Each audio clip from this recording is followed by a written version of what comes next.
കൂട്ടുകാരെ എല്ലാവർക്കും നമസ്കാരം. ഞാൻ ഈ ഷിപ്പ് മുങ്ങി കണ്ടെയ്നറൊക്കെ കരക്കടുത്തു. എല്ലാവരും പല രീതിയിലുള്ള അഭിപ്രായ പ്രകടനങ്ങളും കാര്യങ്ങളൊക്കെ പറയുന്നു. പഞ്ഞിയുണ്ട്, അതുണ്ട്, ഇതുണ്ട്.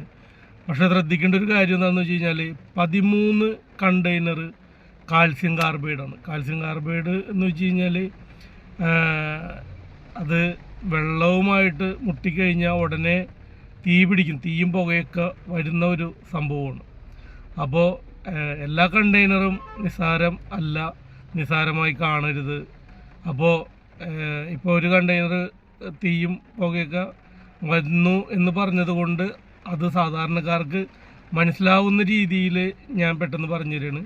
ഈ കാർബൈഡ് എന്ന് പറയുന്ന സാധനം വെള്ളവുമായിട്ട് മുട്ടിക്കഴിയുമ്പോൾ പുകയും തീയും ഒക്കെ ഇങ്ങനെ വരും. അപ്പോൾ ഈ കണ്ടെയ്നറിൻ്റെ പാക്കിംഗ് ഒക്കെ ഭയങ്കര പാക്കിംഗ് ആയിരിക്കുള്ളൂ ഇത്.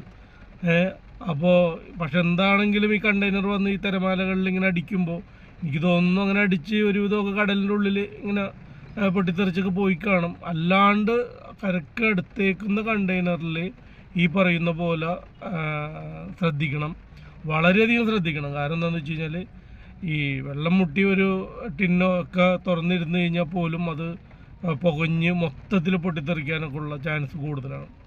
അപ്പോൾ രക്ഷാപ്രവർത്തനത്തിൽ ഏർപ്പെട്ടിരിക്കുന്ന സാധാരണക്കാരായ ആളുകൾക്കൊന്നും ഇത് പെട്ടെന്ന് അറിയാൻ പറ്റില്ല. അപ്പോൾ അത് ശ്രദ്ധിക്കുക.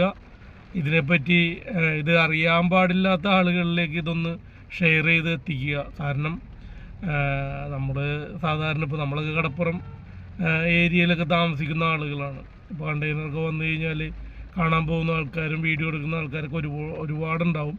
പക്ഷെ അതിൽ ഈ ഒരു ടിന്ന്, ഇത് നല്ല ടിന്നിൻ്റെ പാക്കിങ്ങിലായിരിക്കുള്ളൂ. എടുത്തു പറയുന്നുണ്ടായിരുന്നു ടി വി ചാനലിലൊക്കെ 13 കണ്ടെയ്നർ കാൽസ്യം കാർബൈഡ് എന്ന് പറയുമ്പോൾ എന്തോരം ഉണ്ടാവും. അപ്പോൾ ശ്രദ്ധിക്കുക, വലിയ അപകടം ഒഴിവാക്കുക. ആരും അപകടത്തിൽ പോയി ചാടരുത്. അത് നിങ്ങളുടെ അറിവിലേക്കായിട്ട് പറഞ്ഞതാണ്. Okay, thank you.